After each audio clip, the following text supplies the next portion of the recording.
오늘은 이제 욥기 4장에서 7장까지 보려고 합니다. 4장에서 7장. 이제 욥기는 본론에 들어왔어요. 전장인 3장부터 이제 본론이 시작된 것입니다. 참고로 서론은 1장과 2장이죠. 1장과 2장에는 뭐가 나왔습니까? 욥이 고난을 당하는 그 사건들이 쭉 나왔죠. 그리고 전장인 3장에서는 욥이 탄식하는, 하나님 앞에 탄식하는 내용이 나왔어요. 그래서 3장부터 이제 본론이 시작되었는데요. 욥이 탄식하고 나니까 그것을 이어받아서 욥의 세 친구들이 한 명씩 말하기 시작하는 거예요. 이들이 말하기 전까지는 너무 좋았거든요. 우리 2장에서 살펴봤을 때 욥의 세 친구가 욥의 손을 무려 며칠 동안 잡아줬어요? 일주일, 7일간 잡아줬어요. 여러분 이런 친구 있습니까?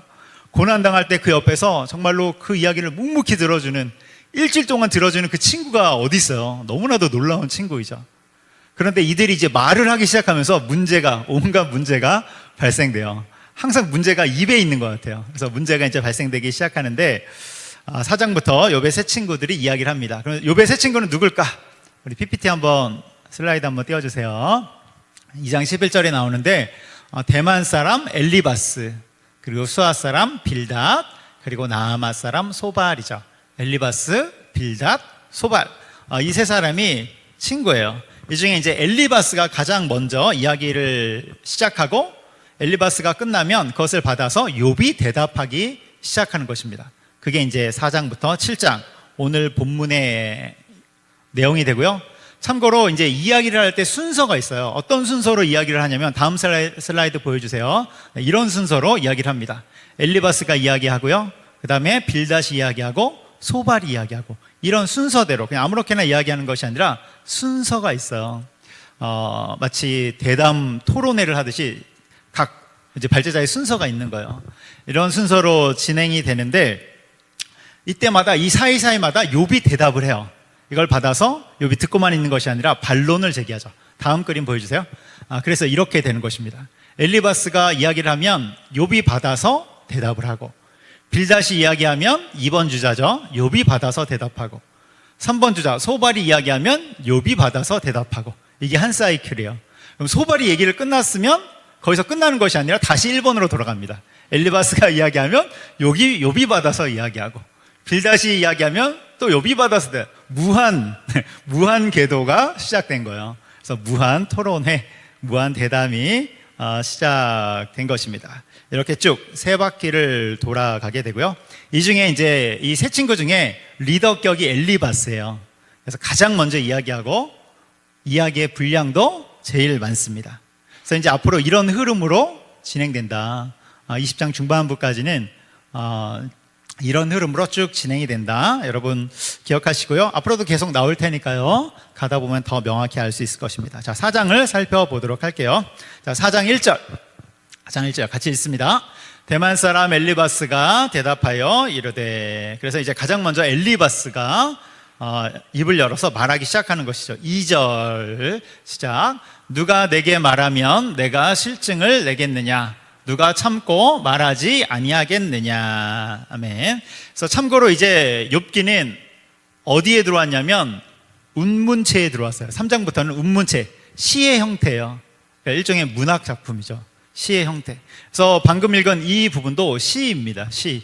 문학적인 표현으로 이렇게 쓴 건데, 한마디로 말하면 이제부터 내가 말을 시작하겠다, 이런 거예요. 이제부터 말을 시작하겠다. 더 이상 참을 수가 없다. 그냥 말해도 되잖아요. 그렇죠? 그러니까 문학적이니까 이제부터 말을 시작하겠다. 우리 청년들로 따지면 일종의 이제 엘리바스와 욥과 이 친구들이 배틀이 붙은 거예요. 랩 배틀이 붙은 거죠. 그래서 이제부터 랩을 시작하겠다. 비트 주세요. 뭐 이런 것입니다. 이거가 비슷한 거예요. 자, 3절 보겠습니다. 3절 읽습니다. 시작. 보라, 전에 내가 여러 사람을 훈계하였고 손이 늘어진 자를 강하게 하였고. 여기 보면 보라, 전에 내가 네가 전에는 연약한 사람들을 위로하고 붙잡아줬다, 붙들어줬다. 엘리바스가 이렇게 말하는 거예요. 근데 이건 칭찬이 아니에요.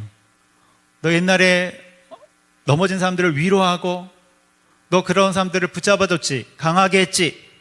칭찬이 아니에요. 5절에 이렇게 얘기합니다. 5절 읽습니다. 이제 이 일이 내게 이름에 내가 힘들어하고 이 일이 내게 닥침에 내가 놀라는구나. 그러니까 뭡니까? 남을 위로하던 네가 왜 이재기형이 됐냐? 너 왜 이 꼴이 됐냐? 정작 네가 고난을 당하니까 놀라는구나. 너 낙심하는구나. 너도 별 수 없구나. 이렇게 얘기하는 거예요. 일종의 뭐라고 하는 것이죠. 질책하는 것이고 질타하는 거예요. 그러면 왜 질타할까? 여러분, 욥 너무 힘들잖아요. 지금 자녀들도 다 죽고 재산도 다 날아가고 온몸은 만신창이가 된 상황이에요. 안 그래도 힘들어 죽겠는데 왜 여기 와서 또 이런 말을 하냔 말이에요. 왜 이런 말을 할까? 근데 엘리바스가 이런 말을 하는 이유가 있어요. 질타하는 이유. 그는 마음속에 한 가지 확신을 가지고 이야기하는 거예요. 어떤 확신이냐면 7절부터 이제 쭉 그 본심이 나오는데 7절만 한번 읽어보겠습니다. 시작. 생각하여 보라. 죄 없이 망한 자가 누구인가? 정직한 자의 끊어짐이 어디 있는가? 여기 나왔어요. 그게 본심이 나왔죠. 죄 없이 망한 자가 누구인가? 그러니까 엘리바스는 뭘 생각하고 있는 거예요? 욥이 왜 고난당한다고 생각하는 거예요? 죄를 져서. 그렇죠. 너 죄 졌지? 너 죄가 너무 많구나. 너 숨겨진 죄가 어마어마하구나. 그러니까 네가 이런 어마어마한 고난을 받는 거야. 이 생각을 확신하는 것이죠. 그래서 7절부터 읽어보면 계속해서 이런 식의 이야기가 반복되는 거예요. 8절도 읽어볼게요. 8절도 역시 같은 말이에요. 그래서 있습니다. 내가 보건대 악을 밭갈고 독을 뿌리는 자는 그대로 거두나니. 악을 밭갈고, 죄이죠. 독을 뿌리는 자, 죄졌다는 거예요. 그러니까 지금 네가 이 모양 이 꼴이다. 이렇게 이야기하는 것입니다. 그러니까 엘리바스는 뭘 주장해요? 빨리 회개해라. 너 죄졌지? 빨리 회개해라. 이게 바로 엘리바스 말의 핵심이 되는 것입니다. 그럼 여러분, 욥이 지금 고난 중에 있는 이유가 죄 때문이에요? 아니죠. 죄 때문이 아니에요. 우리가 1장과 2장에서 이미 살펴봤어요.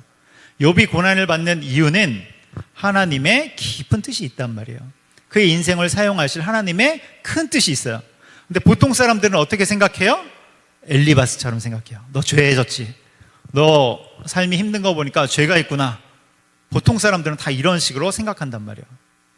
그런데 이와 관련된 말씀이 우리 어제 새벽에 나왔어요. 어제 새벽에 이와 관련된 말씀이 나왔습니다. 누가복음 13장인데 거기에 보면 성전에서 처형당한 어떤 사람이 나오죠. 로마 군인들이 성전 안으로 들어가서 어떤 이스라엘 사람들을 처형한단 말이에요. 이것이 이스라엘 내에 꽤나 충격적인 사건이었어요. 왜요? 성전은 어떤 곳이에요? 하나님께 예배하는 거룩한 곳이죠. 그런데 그 거룩한 곳이 뭘로 바뀌었어요? 처형의 장소로 바뀌었기 때문에 그런 거예요. 거룩한 곳은 하나님 앞에 제사 드리는 곳인데 그곳에서 사람이 처형되는 끔찍한 일이 발생됐기 때문에 충격을 받은 것이죠. 우리로 치면 주일 예배 우리가 거룩하게 드리고 있는데 군인이 들어와서 누군가를 그 자리에서 처형한 그런 사건, 끔찍한 일이 벌어진 거예요. 여러분, 사람이 아무리 죄를 지었다 할지라도 처형은 일정한 장소가 있잖아요. 아무 장소나 처형을 하는 게 아니잖아요. 지정된 장소가 있단 말이에요. 우리나라도 옛날 이제 드라마 모래시계를 보면 이 처형 장면이 나오죠. 모래시계를 보면 최민수가 사형을 앞두고서 뭐라 그래요? 나 떨고 있니? 이런 말 하잖아요. 그때 거기에 보면 아무 장소에나 형을 집행하는 것이 아니라 그가 일정한 지정된 장소에서 형을 집행받죠. 그런 지정된 장소가 있단 말이에요. 그런데 로마 군인이 당시에는 이제 골고다 언덕 같은 지정된 장소가 있었음에도 불구하고 로마 군인들이 거룩한 성전에서 처형을 하는 충격적인 사건이 일어난 것입니다. 그렇다면 이 사람은 왜 그 성전에서 거룩한 곳에서 죽음을 당했을까? 이것에 대해서 당시 유대인들이 뭐라고 해석합니까?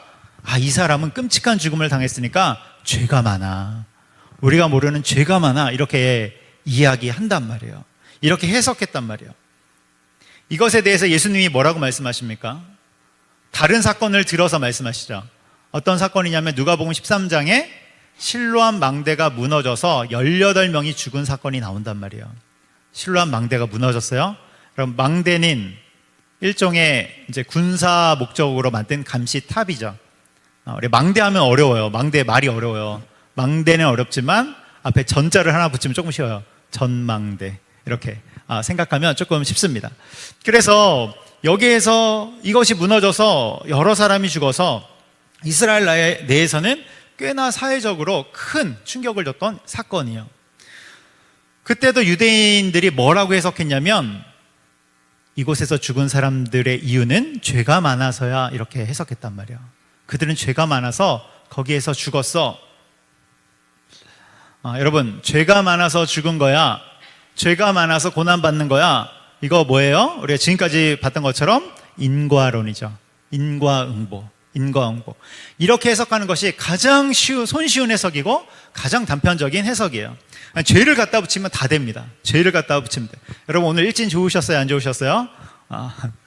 네, 죄를 갖다 붙이면 다 돼요. 다 해석되는 것처럼 보여요. 그런데 여러분, 무속과 타종교에도 다 그렇습니다.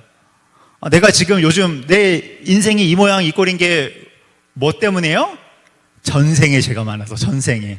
지금도 죄도 모르겠는데 전생에 죄가 많았대요. 내 전생을 어떻게 알아요? 전생에 죄가 많아서.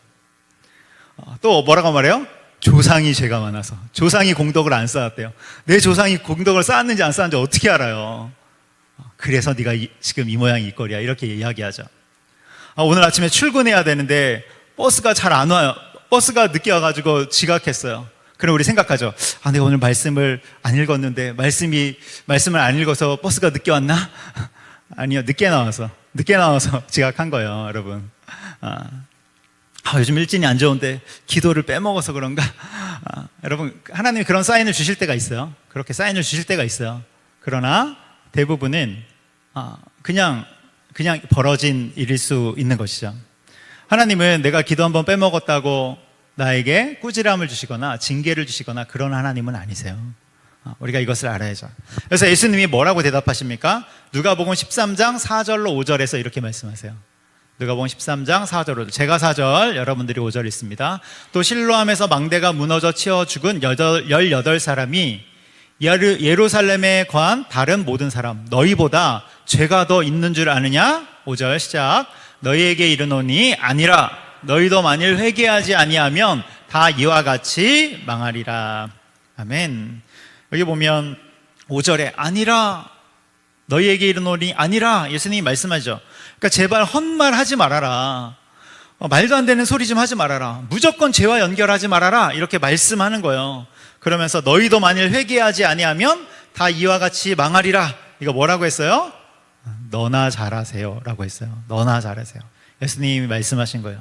너나 잘하세요. 우리 옛날 영화 대사 중에 있었잖아요.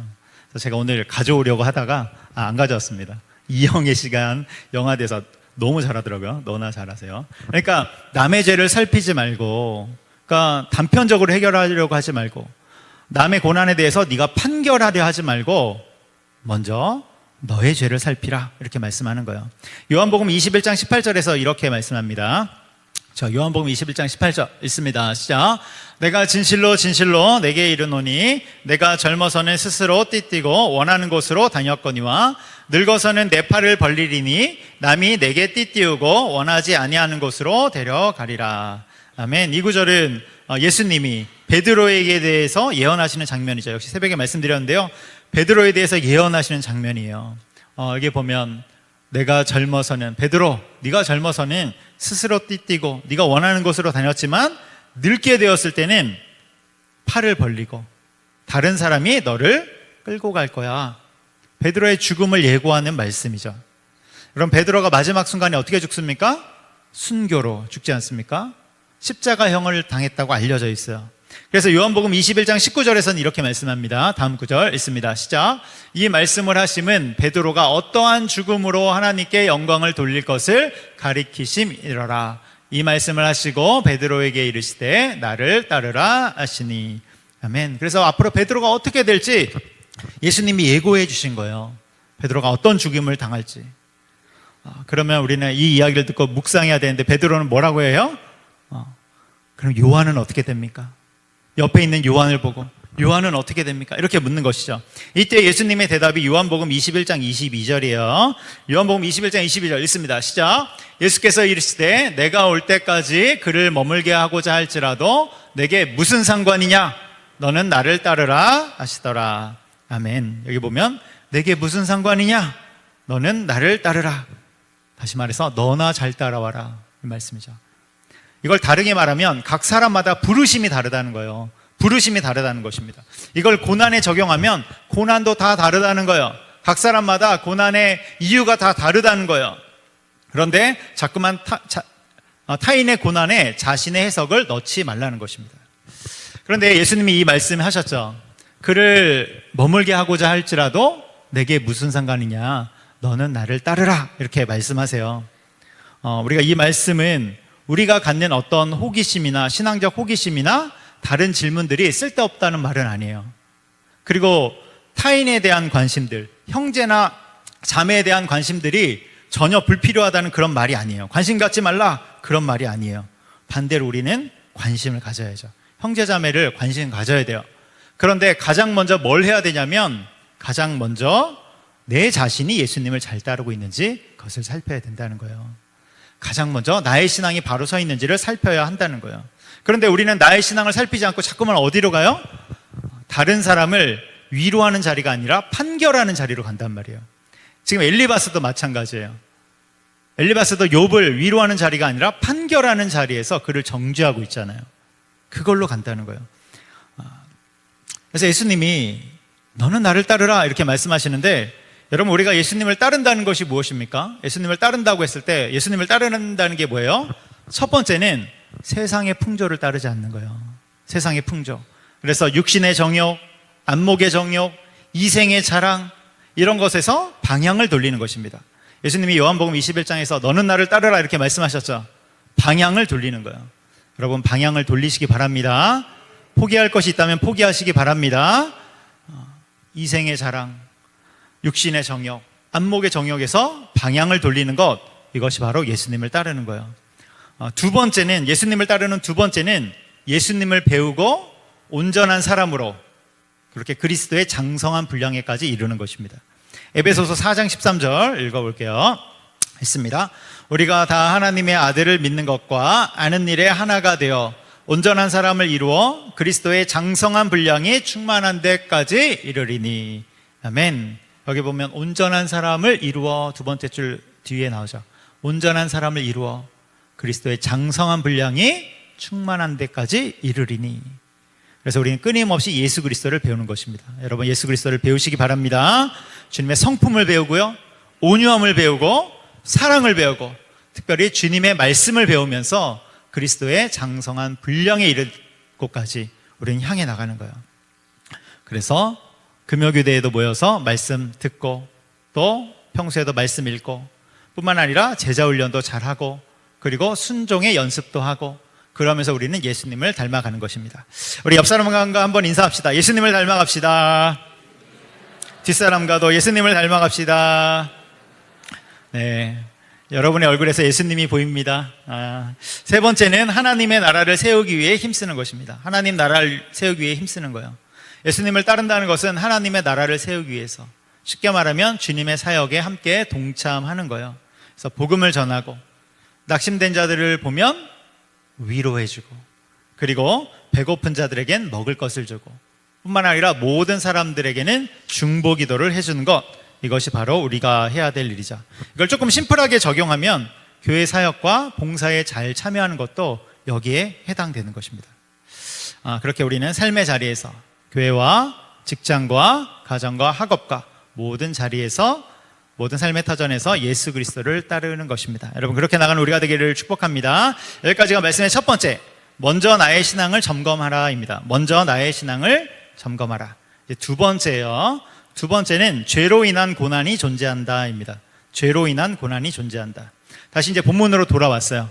여러분, 엘리바스가 욥을 정죄하죠. 죄가 있으니까 고난받는 거야, 이렇게 이야기하는 거예요. 그래서 5장 8절에 이렇게 말합니다. 5장 8절 같이 읽습니다. 시작. 나라면 하나님을 찾겠고 내 일을 하나님께 의탁하리라. 여러분, 욥기를 읽어보면 이런 정말로 기가 막힌, 너무 놀랍고도 아름다운 말이 많이 나와요. 나라면 하나님을 찾겠고 내 일을 하나님께 의탁하리라. 그런데 이게 무슨 말이냐면 회개하라, 그런 말이에요. 회개하라. 욥, 너는 회개하라. 여러분, 엘리바스가 이런 말을 하는 이유가 있어요. 욥에게 너 빨리 회개해, 그래야 고난이 그치지, 이렇게 말하는 이유가 있단 말이에요. 그 이유가 뭐냐면 우리도 너무 잘 아는 것인데, 죄로 인한 고난이 존재하기 때문에 그래요. 죄로 인한 고난이 존재한다. 여러분, 우리 너무나도 잘 아는 것이죠. 그래서 우리가 욥기를 살피면서 같이 이제 살펴보기로 한 것이 무엇이냐면, 우리 인간이 고난받는 이유들을 같이 살펴보기로 했어요. 인간이 고난받는 이유. 인간이 고난받는 이유는 5가지로 정리할 수 있다고 했습니다. 첫 번째는 뭡니까? 죄로 인한 고난. 여러분, 죄를 지으면 고난받을 수 있어요. 오늘 살필 거고요. 두 번째는 무엇입니까? 두 번째는 뭐예요? 인간의 악함이에요. 인간의 악함, 죄된 본성이 서로를 찌르는 것이죠. 서로를 찔러요. 그리고 세 번째는 하나님의 연단이죠. 하나님이 우리를 주님의 사람으로 만들기 위해서 시련이라는 훈련의 도구를 주실 때 우리는 고난을 받을 수 있는 거예요. 그리고 네 번째는 제자도이죠. 그래서 진리를 따라 살려고 할 때, 여러분, 우리가 전도하고 복음 전파하려고 할 때 모든 사람이 다 환영해 줍니까? 안 그렇습니까? 네, 안 그렇죠. 복음을 향해 살려고 할 때는 반드시 방해와 시련이 있는 거예요. 그리고 5번째 이유는 알 수 없음이죠. 알 수 없는 고난들이 존재해요. 우리 인간은 유한하고 불완전한 존재이기 때문에 모든 고난을 다 해석할 수 없는 거예요. 그리고 여기 한 가지를 더 추가하면 뭐냐면, 하나님께 영광을 돌리기 위해서. 그러니까 주님이 우리의 고난을 사용하시는 것이죠. 고난을 사용하는 것입니다. 그 중에 대표적인 것이 예수 그리스도의 십자가 고난이죠. 그 고난을 사용하셔서 영광 받으셨어요. 이런 고난의 원인이 있는 것이죠. 이 중에 첫 번째가 바로 죄로 인한 고난이에요. 그러니까 엘리바스가 이런 말을 하는 것입니다. 죄로 인해 고난이 존재해요. 근데 여러분, 이것을 뒤집어서 말하면 안 돼요. 죄로 인해서 고난이 존재하지만 모든 고난이 다 죄 때문에 온 것은 아니라는 것을 반드시 알아야 되는 것입니다. 모든 고난은 다 죄와 연결해서는 안 되는 거예요. 5가지, 6가지 이유가 있다고 우리는 말씀을 드렸어요. 그런데 그 중에 첫 번째가 바로 죄로 인한 고난이란 말이에요. 이 부분은 우리가 가장 경계해야 될 부분이고, 또 고난이 왔을 때 가장 먼저 체크해야 될 부분이에요. 여러분, 그리스도인이라면 나에게 고난이 오고 시련이 왔을 때 가장 먼저 이게 죄 때문에 왔는가? 이 부분은 반드시 체크해야 되는 것입니다. 죄로 인한 고난을 보면, 여러분, 모든 일에는 인풋과 아웃풋이 있죠. 집어넣으면 결과값이 이렇게 나오게 되는 거예요. 그래서 많이 먹으면 결과값으로 뭐가 나와요? 배가 나오죠. 많이 먹으면 배가 나와요. 더 많이 먹으면 어떻게 돼요? 더 많이 나오죠. 똥배가 되죠. 더 많이 먹으면 어떻게 돼요? 토하더라고요. 그럼 이제 그때부터 토하더라고요. 이게 이제 세상의 이치이죠. 그래서 만일 도둑질을 하고 강도의 행각을 벌였다.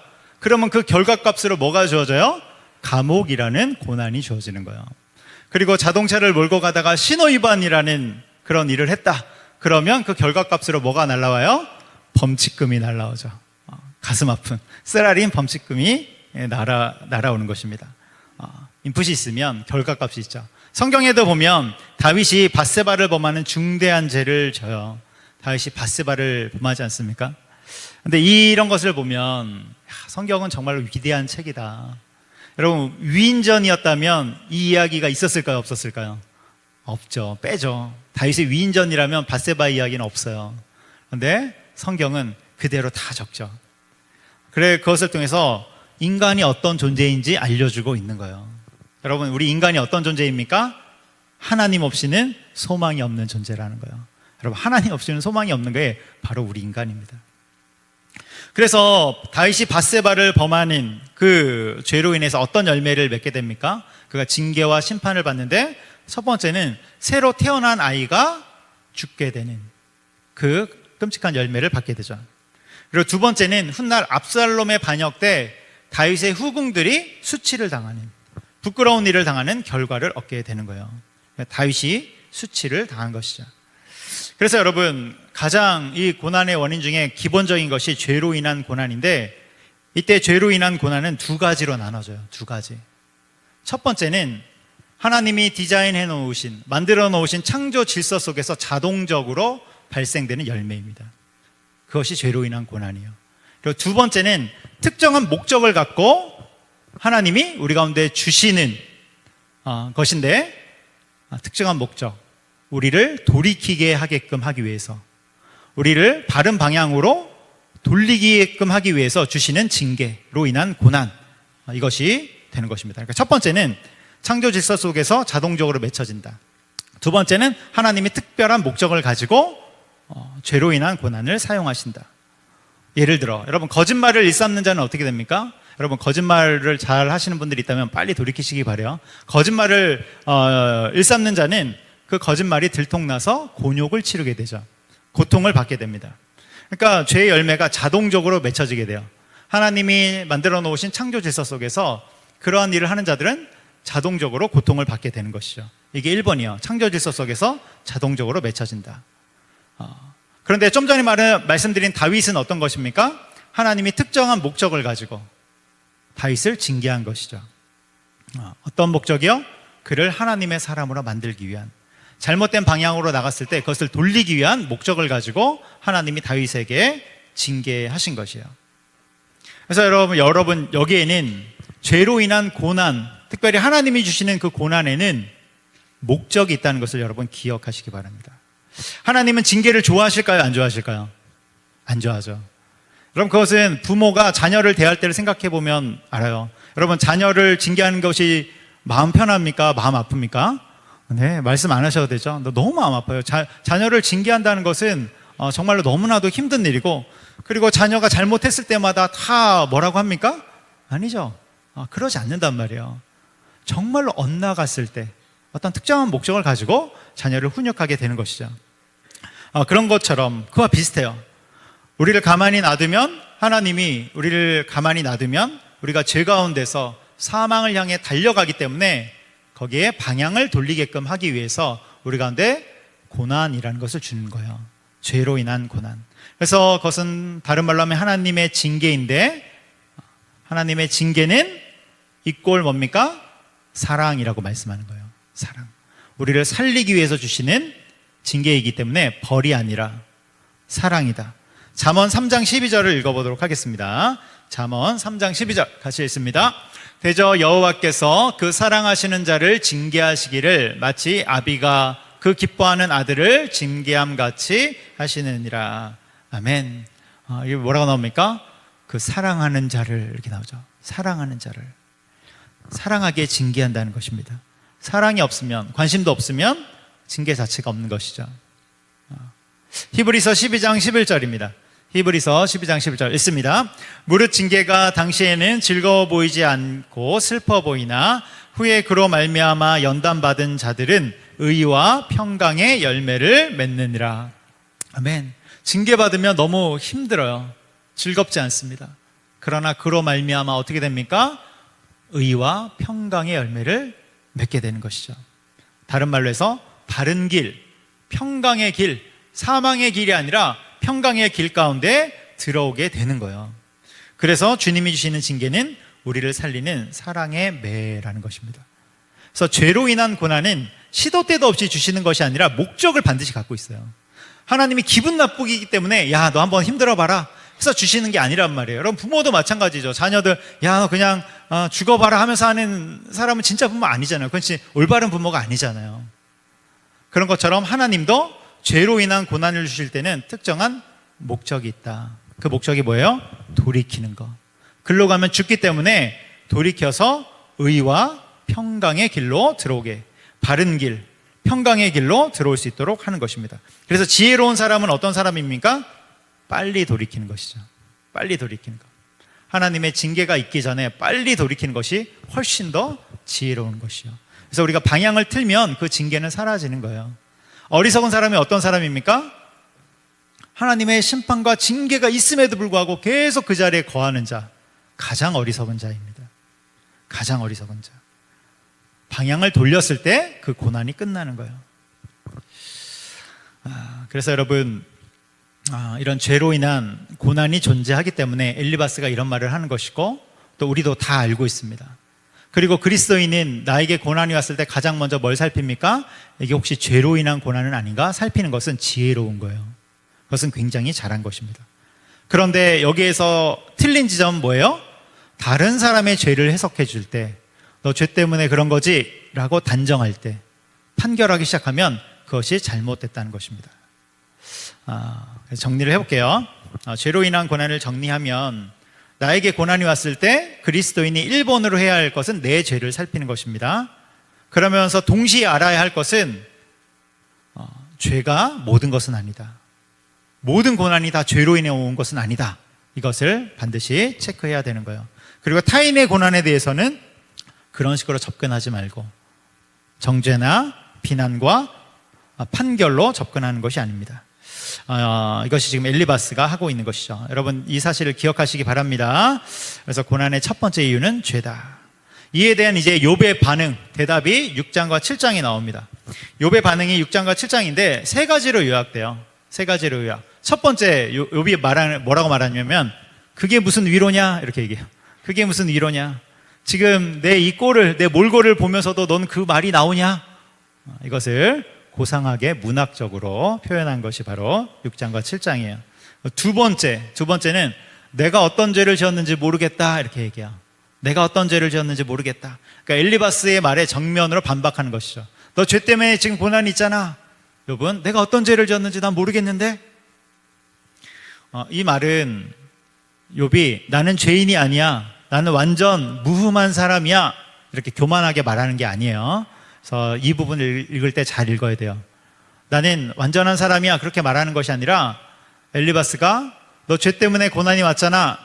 그러니까 욥이 내 고난은 죄 때문에 온 게 아니야. 이렇게 반론을 펼치는 거예요. 이게 두 번째 반응입니다. 그리고 세 번째는 욥의 기도예요. 그래서 하나님을 향해서 기도하죠.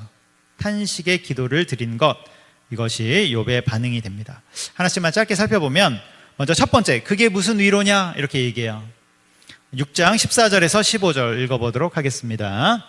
6장 14절에서 15절 제가 읽을게요. 낙심한 자가 비록 전능자를 경외하기를 저버릴지라도 그의 친구로부터 동정을 받느니라. 이거 보면 그의 친구로부터 동정을 받느니라. 그러니까 지금 친구로부터 위로가 안 된다는 거예요. 그게 무슨 위로냐. 새 친구, 특별히 엘리바스, 네 말은 위로가 안 된다. 15절, 내 형제들은, 내 친구들은, 너희들은 개울가같이 변덕스럽고 그들은 개울의 물살같이 지나가누나 이렇게 얘기해요. 똑같은 말이에요. 위로가 안 된다는 겁니다. 근동지역, 우리 이스라엘 지역은 건기와 우기가 뚜렷하잖아요.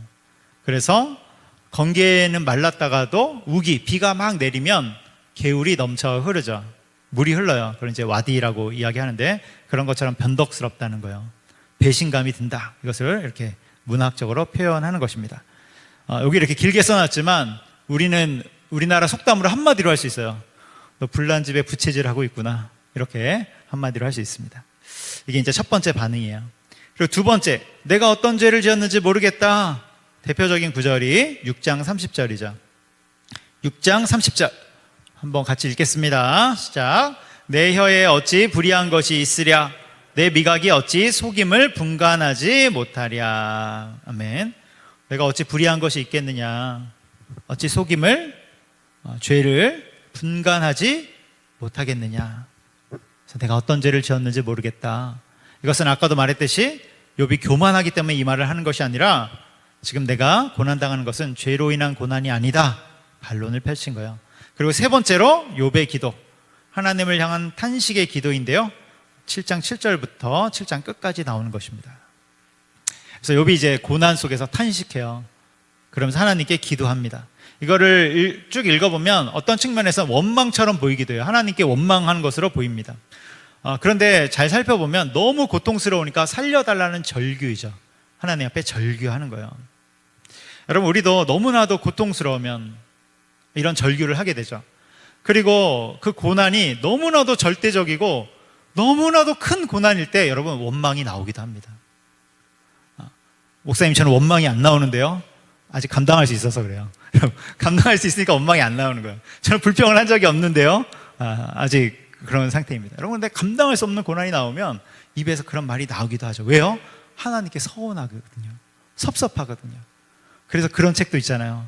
하나님, 당신께 실망했습니다. 얼마나 고통 가운데 있으면 이런 책이 나와요. 우리 필립 안시가 썼죠. 하나님, 당신께 실망했습니다. 우리는 로봇이 아니라 인간이잖아요. 그렇기 때문에 큰 시련 앞에서는 탄식과 원망이 튀어나오기도 합니다. 그런데 욥의 탄식을 잘 읽어보면 그는 원망하는 그런 말들이 나오기도 하지만 중요한 태도가 하나 있어요. 그것은 하나님의 주권을 인정하는 태도가 그 안에 들어가 있다는 거예요. 하나님의 주권, 일하심을 인정하는 태도를 갖고 있어요. 이게 중요합니다. 여러분, 우리의 삶에 일어나는 모든 일들 마음에 듭니까? 안 듭니까? 안 들 때도 너무 많단 말이에요. 내 생각과 다르게 갈 때가 더 많은 것 같아요. 내 계획대로 안 될 때가 더 많은 것 같아요. 근데 가다 보면 내 계획대로 안 됐을 때가 더 결과값이 좋기도 하죠. 어쨌건 여러분, 이때에도 중요한 것이 무엇입니까? 하나님의 주권과 통치를 인정하는 태도를 갖는 것. 하나님의 주권과 통치를 벗어나려고 하지 않는 것, 이것이 중요한 것입니다. 달라스 신학교 총장이었던 찰스 스윈돌 목사님이 이런 말을 했어요. 내게 있어서 가장 중요한 것은 태도이다, 이렇게 말씀했어요. 교육, 재산, 환경, 성공과 실패보다도 태도, 이것이 가장 중요하다. 여러분, 고난이 오고 실패가 왔을 때 당장 그것을 우리는 우리 힘으로 바꿀 수 없지만 바꿀 수 있는 게 있어요. 그게 뭐냐면 태도를 바꾸는 것입니다. 태도를 바꾸는 거예요. 어떤 태도로요? 하나님을 찾는 태도. 여기 기도하고 있잖아요. 하나님을 찾는 태도로, 하나님의 주권을 인정하는 태도로. 여기 지금 주권을 인정하고 있잖아요. 하나님의 주권을 인정하는 태도로, 또 하나님의 선하심을 바라는 태도로, 이것을 뭉뚱그려서 말하면 감사하는 태도로. 여러분, 이것은 우리가 결정할 수 있는 것입니다. 욥이 이것을 하고 있는 거예요. 여러분, 이러한 신앙 자세로 나아가는 우리가 되기를 주님의 이름으로 축복합니다. 특별히 감사함으로 받으면 버릴 것이 없음을 인정하면서 감사의 태도, 하나님을 인정하는 태도로 나아가는 저 여러분 되기를 주님의 이름으로 축복합니다.